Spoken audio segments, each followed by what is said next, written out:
ಸಹೋದರ ಸಹೋದರಿಯರೇ, ನಿನ್ನೆ ಆಗಸ್ಟ್ 15 ನಮ್ಮ ದೇಶ 78ನೆಯ ಸ್ವಾತಂತ್ರ್ಯ ಉತ್ಸವವನ್ನು ಬಹಳ ಸಂಭ್ರಮದಿಂದ ಆಚರಿಸಿತು. ಬ್ರಿಟಿಷರ ಗುಲಾಮಗಿರಿಯಿಂದ ಭಾರತೀಯರು ವಿಮೋಚನೆಯನ್ನು ಪಡೆದು ಸ್ವತಂತ್ರವನ್ನು ಪಡೆದು 78 ವರ್ಷಗಳಾಯಿತು. ಸಹೋದರ ಸಹೋದರಿಯರ ಸ್ವಾತಂತ್ರ್ಯ ಎಂಬುದು ಬಹಳ ದೊಡ್ಡ ಒಂದು ಅನುಗ್ರಹ, ಬಹಳ ದೊಡ್ಡ ನೆಅಮತ್. ಸ್ವಾತಂತ್ರ್ಯ ನಿಮಗೆ ಯಾರೋ ಕೊಡುವ ಔದಾರ್ಯ ಅಲ್ಲ. ಸ್ವಾತಂತ್ರ್ಯ ಎಂಬುದು ಅಲ್ಲಾಹು ಸುಬ್ಹಾನಹು ವ ತಆಲಾ ನಿಮಗೆ ನೀಡಿರುವ ನೈಸರ್ಗಿಕವಾದಂತಹ ಹಕ್ಕು. ಈ ಭೂಮಿಯಲ್ಲಿ ಹುಟ್ಟಲಿಕ್ಕೆ,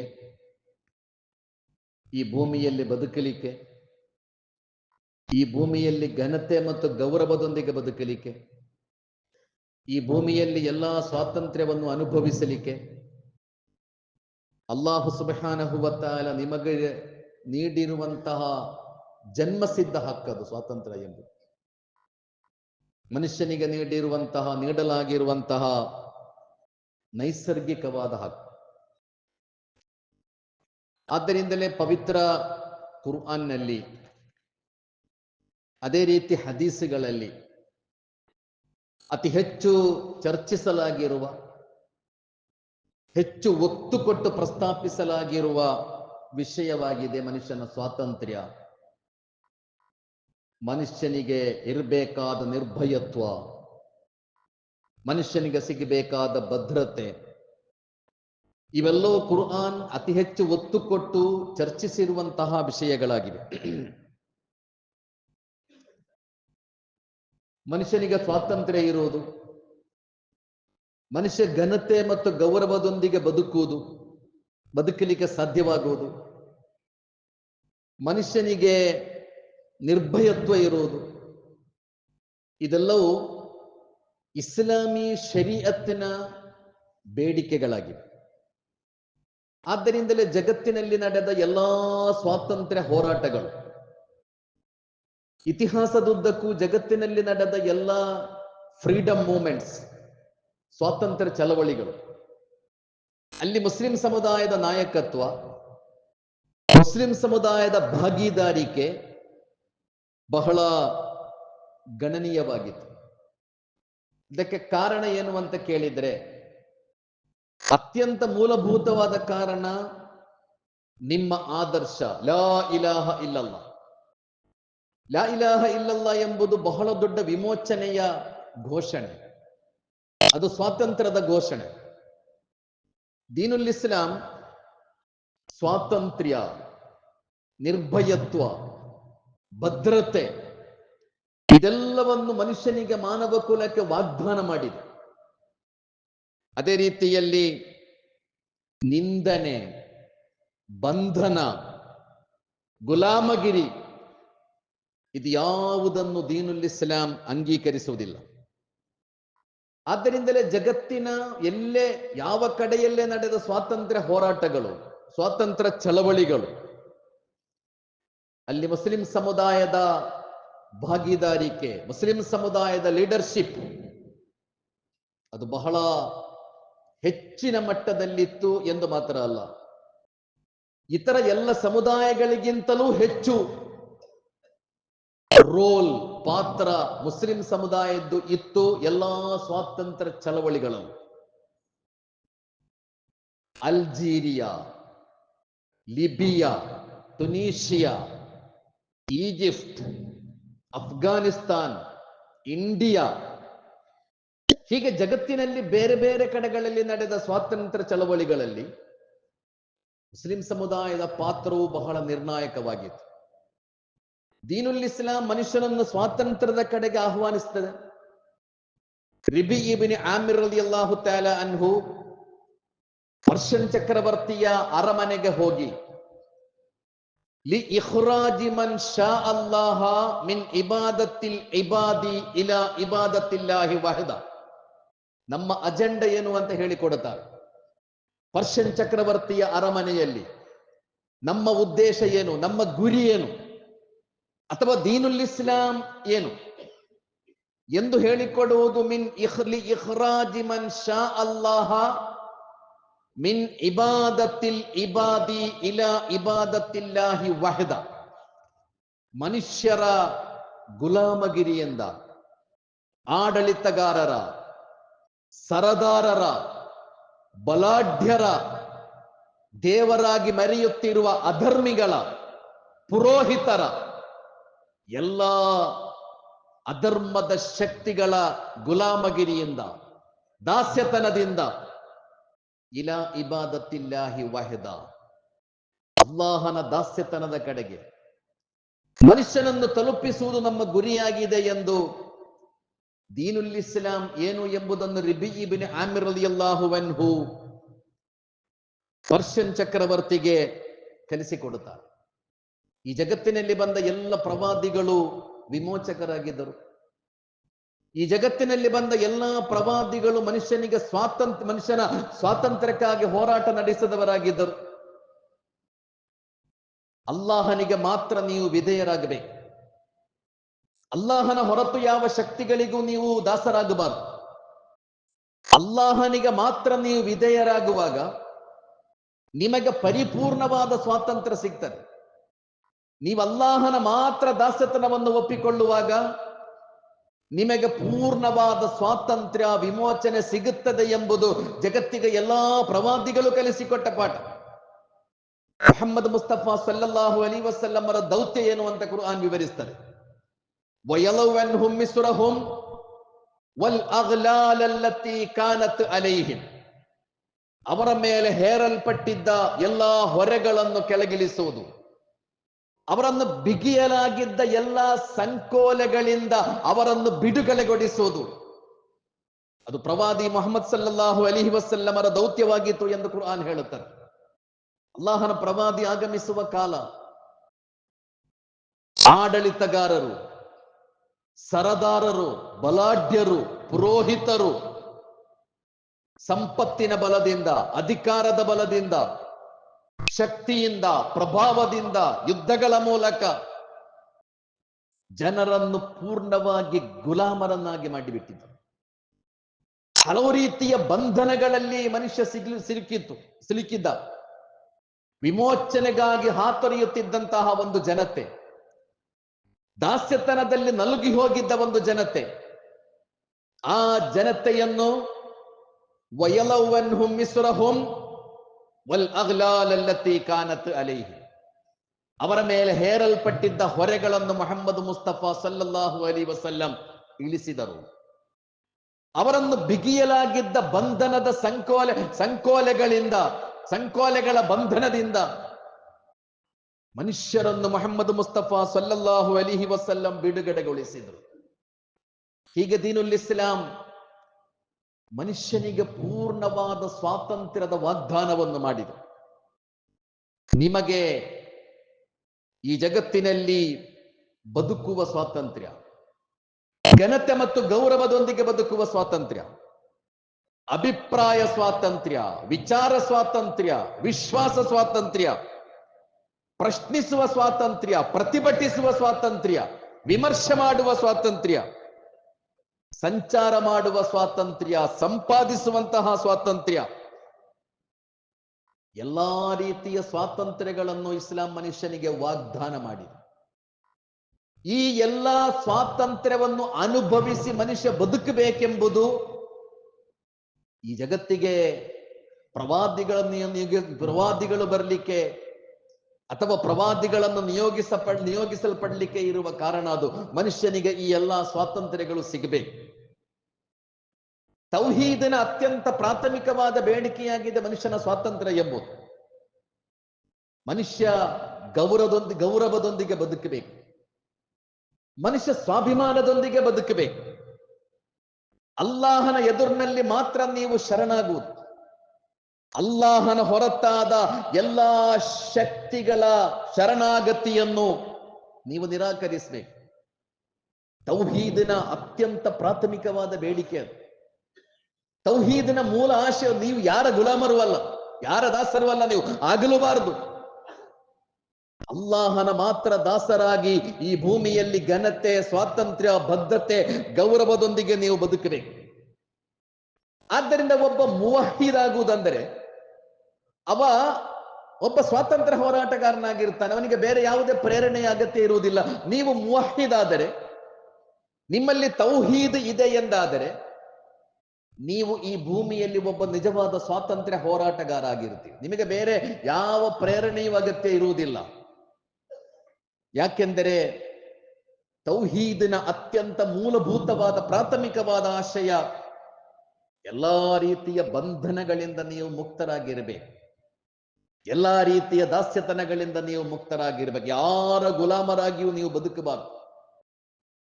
ಎರಡನೇದಾಗಿ ಮೊಹಮ್ಮದ್ ಮುಸ್ತಫಾ ಸಲ್ಲಲ್ಲಾಹು ಅಲೈಹಿ ವಸಲ್ಲಂ ನಿರ್ಭಯತ್ವದ ಬಗ್ಗೆ ಮಾತಾಡಿದ್ರು. ಆಮ್ನಿ, ನಿರ್ಭಯರಾಗಿ ಬದುಕಬೇಕು ನೀವು ಈ ಭೂಮಿಯಲ್ಲಿ.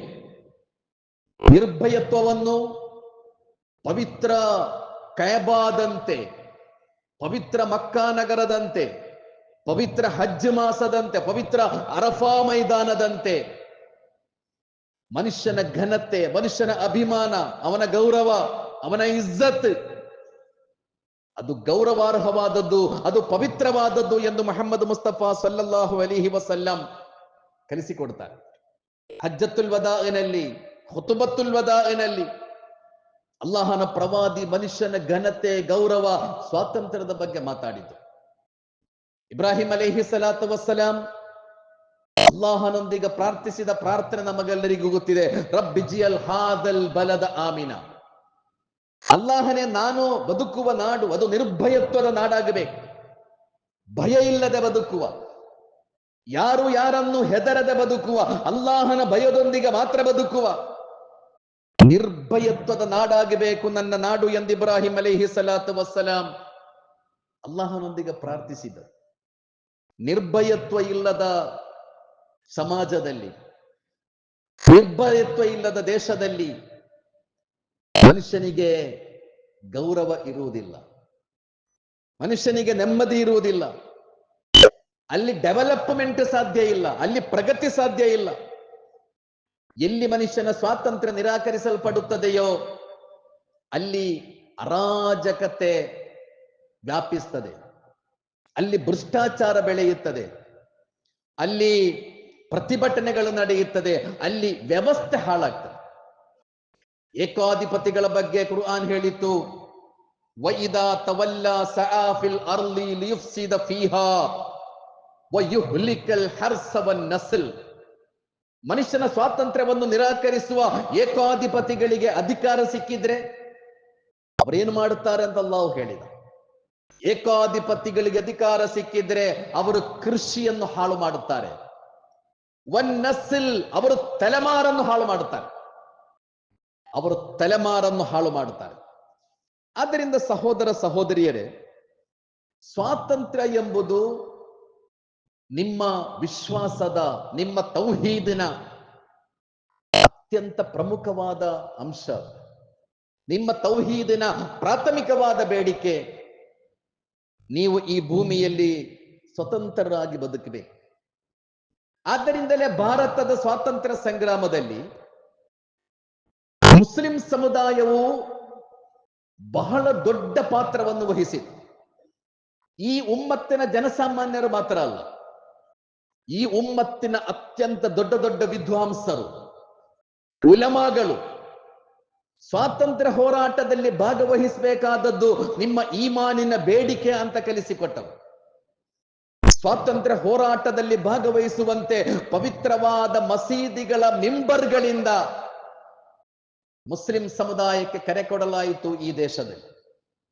ಯಾಕೆಂದರೆ ನಿಮ್ಮ ಈಮಾನ್, ನಿಮ್ಮ ಆದರ್ಶ, ನಿಮ್ಮ ವಿಶ್ವಾಸ ನಿಮಗೆ ಕೊಟ್ಟಿರುವ ಪಾಠ, ನೀವು ಗುಲಾಮರಾಗಿ ಬದುಕಬಾರದು, ಯಾರ ದಾಸತನದೊಂದಿಗೂ ನೀವು ಬದುಕಬಾರದು. ಅಲಿ ಸಹೋದರರು ಮೌಲಾನಾ ಮುಹಮ್ಮದ್ ಅಲಿ ಮತ್ತು ಮೌಲಾನಾ ಶೌಕತ್ ಅಲಿ ಅವರ ತಂದೆ ಮರಣ ಹೊಂದಿದ್ದರು. ಒಬ್ಬ ಧೀರ ತಾಯಿ ಬಿ ಉಮ್ಮ, ಒಬ್ಬ ಧೀರ ಅಮ್ಮ ಆ ಮಕ್ಕಳನ್ನು ಬೆಳೆಸ್ತಾರೆ. ಆ ಅಮ್ಮ ದೇಶದಲ್ಲಿ ಸ್ವಾತಂತ್ರ್ಯ ಚಳವಳಿಗಾಗಿ ಮಹಿಳೆಯರನ್ನು ಸಂಘಟಿಸಿದ್ದಂತಹ ಒಬ್ಬ ನಾಯಕಿ. ಸ್ವಾತಂತ್ರ್ಯ ಸಮರಕ್ಕಾಗಿ ರ್ಯಾಲಿಗಳನ್ನು ಸಂಘಟಿಸಿದ್ದ. ರ್ಯಾಲಿಗಳಲ್ಲಿ ಗಂಭೀರವಾಗಿ ಭಾಷಣ ಮಾಡುತ್ತಿದ್ದ, ಜನರಲ್ಲಿ ಸ್ಫೂರ್ತಿಯನ್ನುಂಟು ಮಾಡುತ್ತಿದ್ದ, ಸ್ವಾತಂತ್ರ್ಯದ ಸ್ಪಿರಿಟ್ ಅನ್ನು ಬೆಳೆಸಿದ್ದ ಒಬ್ಬ ಮಹಿಳೆ ಮೊಹಮ್ಮದ್ ಅಲಿಯವರ ತಾಯಿ, ಶೌಕತ್ ಅಲಿಯವರ ತಾಯಿ. ಅವರು ಹೇಳಿದ್ರು, ನನ್ನ 2 ಮಕ್ಕಳನ್ನು ನಾನು ಈ ದೇಶಕ್ಕಾಗಿ ದಾನ ಮಾಡಿದ್ದೇನೆ ಅಂತ. ನನ್ನ 2 ಮಕ್ಕಳನ್ನು ಈ ದೇಶಕ್ಕಾಗಿ ನಾನು ದಾನ ಮಾಡಿದ್ದೇನೆ. ಸ್ವಾತಂತ್ರ್ಯ ಚಳವಳಿಯಲ್ಲಿ ಭಾಗವಹಿಸುವುದು ನನ್ನ 2 ಮಕ್ಕಳಿಗೆ ಕಡ್ಡಾಯವಾಗಿದೆ ಎಂದು ಕಲಿಸಿಕೊಟ್ಟ ಒಬ್ಬ ಅಮ್ಮ. ಈ ದೇಶದ ಸ್ವಾತಂತ್ರ್ಯದ ಚಳವಳಿಯಲ್ಲಿ ನನ್ನ 2 ಗಂಡು ಮಕ್ಕಳು ಭಾಗವಹಿಸಬೇಕಾದದ್ದು ಅವರ ಮೇಲೆ ಕಡ್ಡಾಯವಾಗಿದೆ ಎಂದು ಕಲಿಸಿಕೊಟ್ಟಂತಹ ಒಬ್ಬ ಅಮ್ಮ ಮೌಲಾನಾ ಮುಹಮ್ಮದ್ ಅಲಿ ಜೌಹರ್ ತಾಯಿ ಬಿ ಉಮ್ಮ. ಸಹೋದರರೇ, 1750ರಲ್ಲೇ ಈ ದೇಶದಲ್ಲಿ ಪ್ರಥಮ ಸ್ವಾತಂತ್ರ್ಯ ಚಳವಳಿ ನಡೆದಿದೆ. ನಾವೆಲ್ಲ ಇತಿಹಾಸದಲ್ಲಿ 1857 1857ರಲ್ಲಿ ಪ್ರಥಮ ಸ್ವಾತಂತ್ರ್ಯ ಸಂಗ್ರಾಮ ನಡೆದಿದೆ ಅಂತ ಇತಿಹಾಸ ಬರೆಯಲಾಗಿದೆ. ನಿಜವಾಗಿ 1750ರಲ್ಲಿ ನವಾಬ್ ಸಿರಾಜುದ್ದೌಲಾ ಪ್ರಪ್ರಥಮವಾಗಿ ಈ ದೇಶದಲ್ಲಿ ಸ್ವಾತಂತ್ರ್ಯ ಹೋರಾಟ ನಡೆಸಿದಂತಹ ವ್ಯಕ್ತಿ.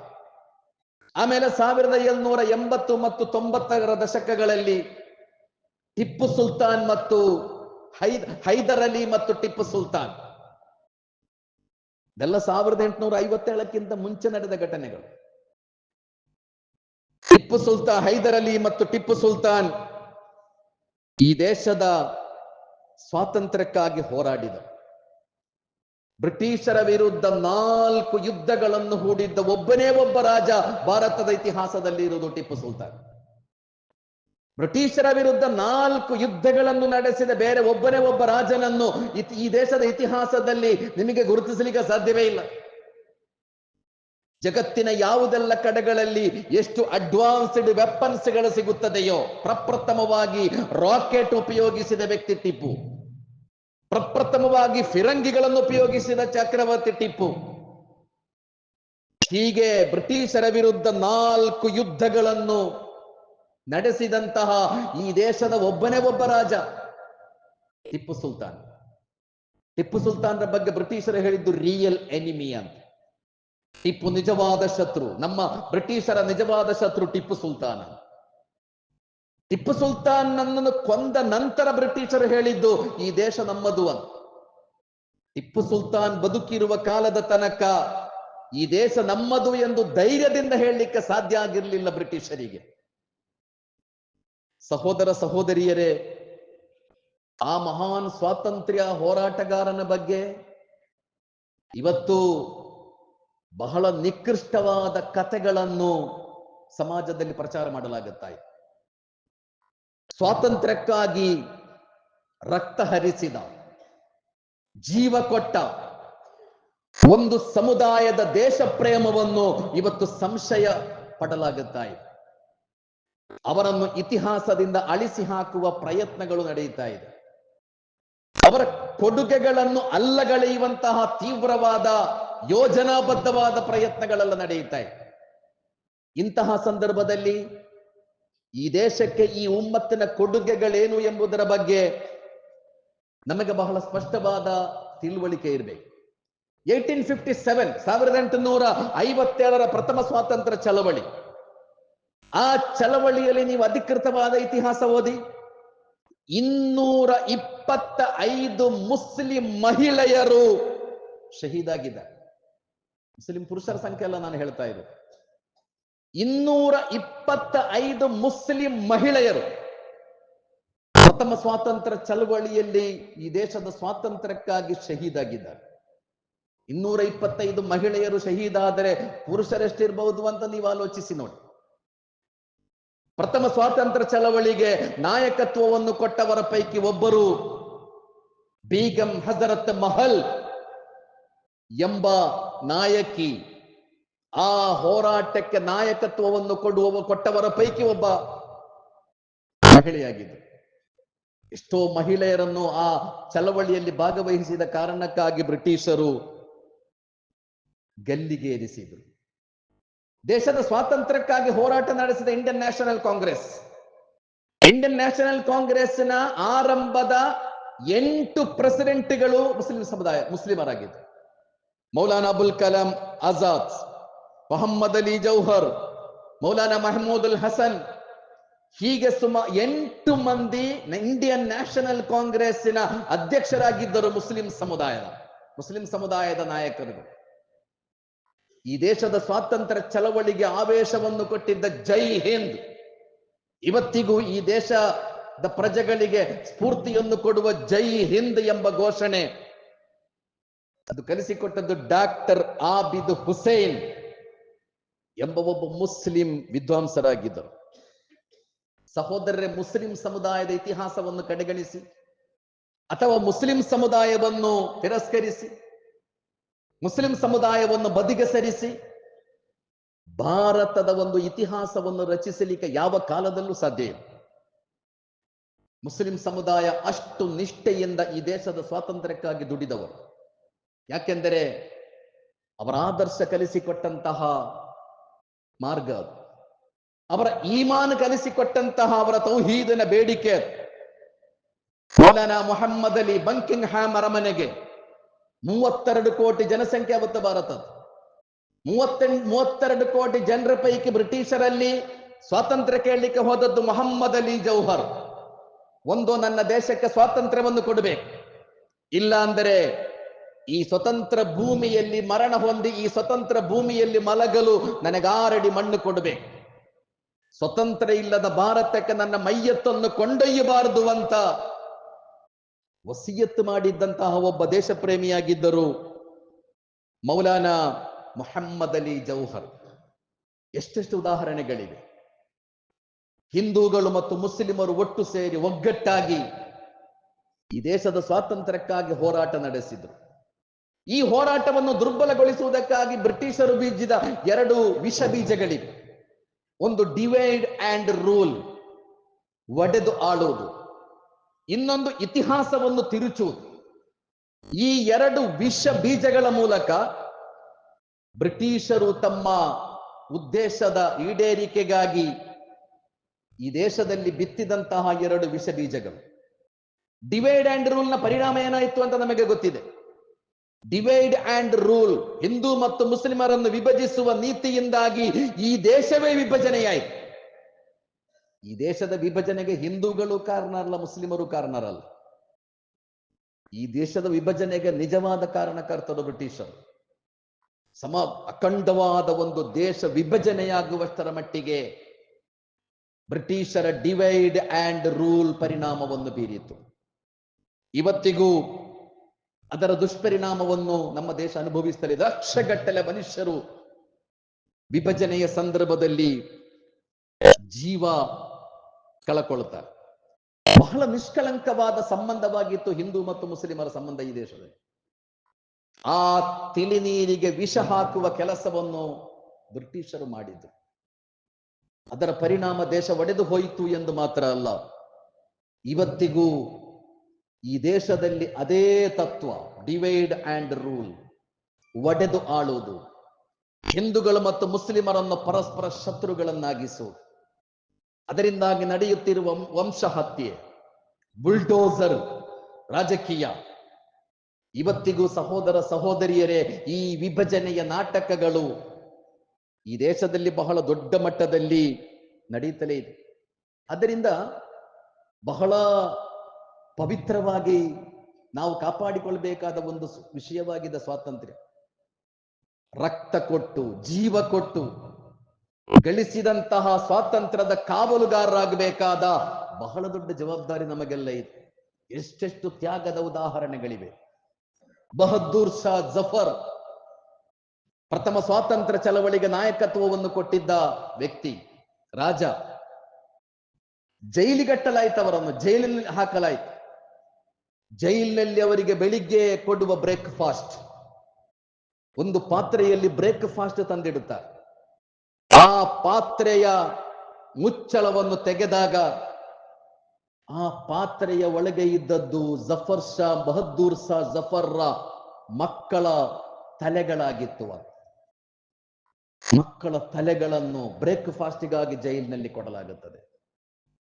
ಬಹದ್ದೂರ್ ಶಾ ಜಫರ್ ಅನ್ನು ಗಡೀಪಾರು ಮಾಡಲಾಯಿತು ಈ ದೇಶದಿಂದ. ಇದೆಲ್ಲ ಕತೆ ಅಲ್ಲ, ನಿಜವಾದ ಇತಿಹಾಸ ಇದಲ್ಲ. ಬಹದ್ದೂರ್ ಶಾ ಜಫರ್ ಅನ್ನು ಈ ದೇಶದಿಂದ ಗಡೀಪಾರು ಮಾಡಲಾಗುತ್ತದೆ. ಗಡೀಪಾರು ಮಾಡುವ ಸಂದರ್ಭದಲ್ಲಿ ಬಹದ್ದೂರ್ ಶಾ ಜಫರ್ ಹೇಳಿದ್ದು, ನನಗೆ 3 ಹಿಡಿ ಮಣ್ಣನ್ನು ಕೊಂಡೊಯ್ಯುವ ಸ್ವಾತಂತ್ರ್ಯ ಕೊಡಬೇಕು ಈ ದೇಶದಿಂದ. 3 ಹಿಡಿ ಮಣ್ಣನ್ನು ಕೊಂಡೊಯ್ಯುವ ಸ್ವಾತಂತ್ರ್ಯ ನನಗೆ ಕೊಡಬೇಕು. ಯಾಕೆ ಅಂತ ಪ್ರಶ್ನಿಸಲಾಯಿತು. ನಾನು ಮರಣ ಹೊಂದಿದ್ರೆ ನನ್ನ ಖಬರಿಗೆ ಮಿನ್ಹಾ ಖಲಕ್ನಾಕುಂ ವ ಫೀಹಾ ನುঈದುಕುಂ ವ ಮಿನ್ಹಾ ನುಖ್ರಿಜುಕುಂ ತಾರತನ್ ಉಖ್ರಾ ಎಂದು ಹೇಳಿ ನನ್ನ ಕಬರಿಗೆ ಮಣ್ಣು ಹಾಕುವಾಗ ಪ್ರಪ್ರಥಮವಾಗಿ ಹಾಕುವ ಮಣ್ಣು ಅದು ಭಾರತದ ಮಣ್ಣಾಗಿರ್ಬೇಕು. ಅದು ನಾನು ಹುಟ್ಟಿದ ನನ್ನ ದೇಶದ ಮಣ್ಣಾಗಿರ್ಬೇಕು. ಆದ್ದರಿಂದ ನನ್ನ ಮೈಯತ್ತಿನ ಮೇಲೆ ಪ್ರಥಮವಾಗಿ ಹಾಕುವ ಮಣ್ಣು ನನ್ನ ದೇಶದ ಮಣ್ಣಾಗಿರಬೇಕು ಎಂದು ವಸಿಯತ್ತು ಬರೆದ ಒಬ್ಬ ಮಹಾನ್ ಚಕ್ರವರ್ತಿ ಬಹದ್ದೂರ್ ಶಾ ಜಫರ್. ಕೇರಳದಲ್ಲಿ ಎಷ್ಟೆಷ್ಟು ದೊಡ್ಡ ದೊಡ್ಡ ವಿದ್ವಾಂಸರು, ಖಾಲಿ ಉಮರ್, ವಾರಿಯಂಕುನ್ನತ್ ಅಹಮದ್ ಹಾಜಿ, ಮಖ್ದೂಮ್ ಫ್ಯಾಮಿಲಿ. ವಾರಿಯಂಕುನ್ನತ್ ಅಹಮದ್ ಹಾಜಿ ಎಂಬ ವಿದ್ವಾಂಸ ಹೋರಾಟಗಾರನೊಡನೆ ಬ್ರಿಟಿಷರು ಹೇಳಿದ್ರು, ನಿಮಗೆ ಮಕ್ಕಾಕ್ಕೆ ಹೋಗಲಿಕ್ಕೆ, ಅಲ್ಲಿ ಬಹಳ ಚೆನ್ನಾಗಿ ಬದುಕಲಿಕ್ಕೆ ಏನೆಲ್ಲ ಬೇಕೋ ಆ ಎಲ್ಲ ವ್ಯವಸ್ಥೆಯನ್ನು ನಾವು ಮಾಡುತ್ತೇವೆ, ಆದರೆ ನಮ್ಮ ವಿರುದ್ಧ ಹೋರಾಟದಲ್ಲಿ ಭಾಗವಹಿಸಬಾರದು. ವಾರಿಯಂಕುನ್ನತ್ ಅವರಿಗೆ ಹೇಳಿದ ಉತ್ತರ, ನಾನು ಹುಟ್ಟಿದ್ದು ಮಕ್ಕಾದಲ್ಲಿ ಅಲ್ಲ, ನಾನು ಹುಟ್ಟಿದ್ದು ಈ ದೇಶದಲ್ಲಿ. ಈ ದೇಶದಲ್ಲೇ ನನ್ನ ಶರೀರ ಲೀನವಾಗಬೇಕು, ಇಲ್ಲೇ ನನಗೆ ಮರಣ ಬರಬೇಕು ಎಂಬುದು ನನ್ನ ಬದುಕಿನ ಅತ್ಯಂತ ದೊಡ್ಡ ಆಸೆ ಎಂದು ಹೇಳಿ ಅವರ ಆಮಿಷವನ್ನು ಸಹೋದರ ಸಹೋದರಿಯರೇ ಅವರು ತಿರಸ್ಕರಿಸ್ತಾರೆ. ಅಂದರೆ ಈ ಸಮುದಾಯ ಈ ದೇಶದ ಸ್ವಾತಂತ್ರ್ಯಕ್ಕಾಗಿ, ಈ ದೇಶದ ವಿಮೋಚನೆಗಾಗಿ ರಕ್ತ ಕೊಟ್ಟಿರುವ, ಬೆವರು ಹರಿಸಿರುವ, ಜೀವ ಕೊಟ್ಟಿರುವ ಇತಿಹಾಸ ಇರುವಂತಹ ಒಂದು ಸಮುದಾಯವಾಗಿದೆ. ಸಹೋದರ ಸಹೋದರಿಯರೇ, ಅವರು ಈ ದೇಶಕ್ಕೆ ಸ್ವಾತಂತ್ರ್ಯವನ್ನು ಕೊಟ್ಟದ್ದು ಬಹಳ ಒಗ್ಗಟ್ಟಿನ ಮೂಲಕ. ಬಹಳ ನಿಷ್ಕಳಂಕವಾದ ಹಿಂದೂ ಮತ್ತು ಮುಸ್ಲಿಮರ ಮಧ್ಯೆ ಇದ್ದ ನಿಷ್ಕಳಂಕವಾದ ಒಗ್ಗಟ್ಟು. ಆ ಒಗ್ಗಟ್ಟಿನ ಶಕ್ತಿಯಿಂದ ಈ ದೇಶಕ್ಕೆ ಸ್ವಾತಂತ್ರ್ಯ ಸಿಕ್ಕಿದ್ದರೆ, ವಿಭಜನೆಯ ಈ ಕಾಲದಲ್ಲಿ, ಡಿವೈಡ್ ಅಂಡ್ ರೂಲ್ ವ್ಯಾಪಕವಾಗಿ ನಡೆಯುತ್ತಿರುವ ಇವತ್ತಿನ ದಿನಗಳಲ್ಲಿ ಹಿಂದೂ ಮತ್ತು ಮುಸ್ಲಿಮರ ಮಧ್ಯೆ ಇರುವ ಸಂಬಂಧವನ್ನು ಬಲಪಡಿಸಲು ಹೆಚ್ಚು ಹೆಚ್ಚು ಕೆಲಸ ಮಾಡಬೇಕಾದದ್ದು 78ನೆಯ ಸ್ವಾತಂತ್ರ್ಯದ ಸಂದರ್ಭದಲ್ಲಿ ನಾವು ನೆನಪಿಸಬೇಕಾದ ಬಹಳ ಪ್ರಮುಖವಾದ ವಿಷಯವಾಗಿದೆ. ಆ ಮೂಲಕ ಬಹಳ ಕಷ್ಟಪಟ್ಟು, ಬಹಳಷ್ಟು ತ್ಯಾಗ ಮಾಡಿ, ಬಹಳ ಬದ್ಧತೆಯೊಂದಿಗೆ ಹೋರಾಟ ನಡೆಸಿ, ತಮ್ಮ ಎಲ್ಲವನ್ನೂ ಈ ದೇಶಕ್ಕಾಗಿ ಸಮರ್ಪಿಸಿ ಈ ದೇಶಕ್ಕೆ ಗಳಿಸಿಕೊಟ್ಟ ಸ್ವಾತಂತ್ರ್ಯದ ಕಾವಲುಗಾರರಾಗಬೇಕಾದದ್ದು, ಈ ದೇಶದ ಸ್ವಾತಂತ್ರ್ಯವನ್ನು ಉಳಿಸಬೇಕಾದ ಬಹಳ ದೊಡ್ಡ ಜವಾಬ್ದಾರಿ ಖಂಡಿತವಾಗಿಯೂ ನಮ್ಮೆಲ್ಲರ ಮೇಲೆ ಇದೆ. ಅದಕ್ಕಾಗಿ ಕೆಲಸ ಮಾಡೋಣ. ಅಲ್ಲಾಹು ಸುಬ್ಹಾನಹು ವ ತಆಲಾ ಈ ಸ್ವಾತಂತ್ರ್ಯವನ್ನು ಉಳಿಸಲು, ಸ್ವಾತಂತ್ರ್ಯದೊಂದಿಗೆ ಬದುಕಲು, ಘನತೆ ಮತ್ತು ಗೌರವದೊಂದಿಗೆ ಬದುಕುವಂತಹ ಎಲ್ಲ ತೌಫೀಕನ್ನು ಅಲ್ಲಾಹು ಸುಬ್ಹಾನಹು ವ ತಆಲಾ ನಮಗೆಲ್ಲರಿಗೂ ದಯಪಾಲಿಸಲಿ.